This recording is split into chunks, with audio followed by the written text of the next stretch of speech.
How to share Google Drive link. Sharing a Google Drive link allows easy access and collaborations on documents, files, or resources stored in the cloud, and I'm going to show you how to do that in this tutorial. So first things first, I want you to go ahead and locate your Google Drive folder. So say for example this one here, this is my files. Now what I'm going to do in order to share this one is just basically click this one here, and then you should be able to see there an option that says share. Now if you're going to go ahead and click this one here, you should be able to add people or groups to access this particular file. So what you're going to do is just go ahead and add them here. Say for example, if I were to do that, I can just go ahead and type their email, click that, and then I will be able to give them a permission. Would they be a viewer, commenter, or an editor? So that's how it works.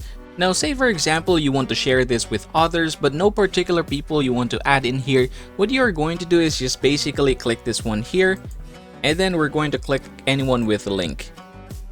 After that one, you can just go ahead and click copy link and click done. Now that is how you're going to do it if you want anyone to access this one without logging in, and that is how you're going to do it. Congratulations everyone, now you know how to share Google Drive link. As always, please don't forget to subscribe to the channel and leave this video a like if this helps you out.